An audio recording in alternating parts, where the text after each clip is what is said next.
பார்த்தீங்கன்னு வச்சுக்கோங்களேன், இரும்பு சத்து எவ்வளோ இருக்குது, கால்சியம் சத்து இருக்குது, மேங்கனீஸ் சத்து எவ்வளோ இருக்குது, பொட்டாசியம் எவ்வளோ இருக்குது, இப்படி ஒவ்வொரு சத்துக்களாக பட்டியலிட்டு பார்த்தோம்னா மற்ற எல்லா கீரைகளை விட முருங்கைக்கீரையில் அவ்வளவு சத்துக்கள் நிறைந்திருக்கு.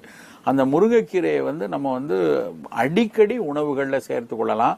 கீரையாக தான் சாப்பிடணும்னு அவசியம் இல்லை. சில பேர்லாம் பார்த்தீங்கன்னா நல்ல கூட்டாஞ்சோறு செய்யும் பொழுது அந்த முருங்கைக்கீரையை போட்டுப்பாங்க, வேறு ஏதாவது கூட்டுக்கறியெல்லாம் செய்யும் பொழுது அந்த முருங்கைக்கீரையை சேர்த்துப்பாங்க. அப்படி கொஞ்சம் கொஞ்சம் அடிக்கடி சேர்க்கப்பட வேண்டிய ஒரு கீரை முருங்கைக்கீரை.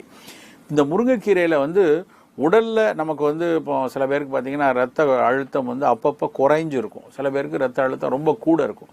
இரத்த அழுத்தத்தை சீராக வைத்திருப்பதற்கு, கூடியவர்களுக்கு குறைக்கிறதுக்கும், குறைஞ்சு போனால் அதை சீராக வைத்திருப்பதற்கும் ஆன ஒரு கீரை முருங்கைக்கீரை மட்டும்தான். குறிப்பாக ரொம்ப ரத்த கொதிப்பு இருக்குது, நான் தினம் ரத்த கொதிப்புக்கான